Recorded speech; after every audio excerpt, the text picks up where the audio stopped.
हमारा single point demand है कि हमें अंडर आर्टिकल 2 एंड आर्टिकल 3 एक ग्रेटर त्रिपुरालैंड का स्टेट चाहिए या त्रिपुरालैंड का स्टेट चाहिए। और ये हमारा डिमांड है क्योंकि हिंदुस्तान में शायद एक ही राज्य होगा जहाँ में ओरिजिनल जो हमारी पॉपुलेशन है, जो हिंदुस्तान की पॉपुलेशन है, वो आज 30% हो गई है। ये 70 साल में जो बांग्लादेश से बहुत लोग आए हैं उनको हमने जगह दे दे के, पनाह दे देकर ओरिजिनल पॉपुलेशन को ही हमने 30% कर दिया। इसी के लिए अगर आज हमें अपनी सभ्यता, भाषा और आइडेंटिटी और कल्चर को बचाना होगा तो हमें 6 शेड्यूल के अंदर जो ग्रेटर त्रिपुरालैंड का राज्य है वो हमको देना चाहिए और गवर्नमेंट ऑफ इंडिया को ये हमारी मांग है कि आप ये हमें दीजिए। तो मूल रूप से जो अभी जैसे आप बता रहे हैं कि बाहर से लोग आते हैं, बांग्लादेश से, बाहर से मतलब कि हिंदुस्तान से नहीं आ रहे, बांग्लादेश से।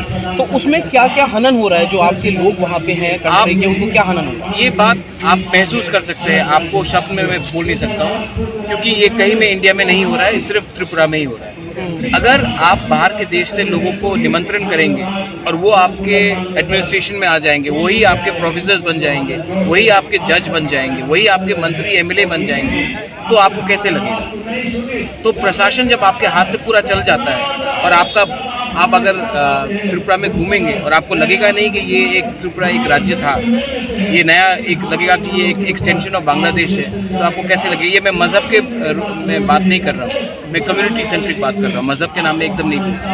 तो ये बात मैं आपको शब्द में नहीं बता सकता हूँ।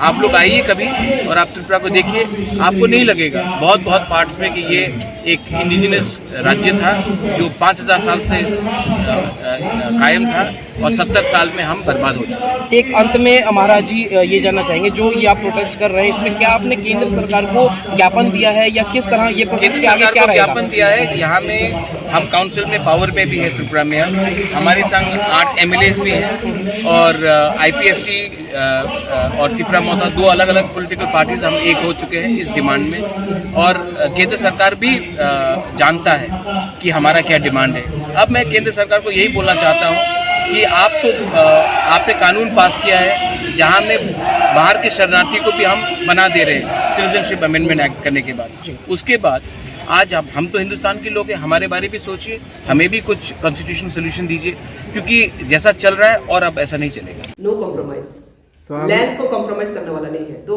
आपने एडिसी दखल करने के बाद अभी फिर TPF को कौन सा दखल करने के लिए TPF को मांग रही है? क्यों? TPF में फिर बार बोलता हूँ, TPF को भी कॉम्प्रोमाइज करने वाला नहीं है। कॉम्प्रोमाइज करने वाला का साथ कभी भी अलायंस तो बहुत दूर की बात है, कभी सपोर्ट नहीं करता है कॉम्प्रोमाइज को, अलायंस कैसे होगा? ये अलायंस का कल्चर नहीं है TPF का। TPF issue an agenda, commitment and aspiration. Tripura का एस्पिरेशन है TPF। ये पॉलिटिकल वोट बैंक के लिए अलायंस करने वाला नहीं है। TPF का डिमांड त्रिपुरा में NRC लागू करना चाहिए और हर वोट का सामने ही हम लोग जब वोट बैकअप करते रहा तो अभी तो ये बात ही कहा इलीगल इंट्रोडक्ट्स को डिटेक्टिवली डिपोर्ट कीजिए, NRC लागू कीजिए।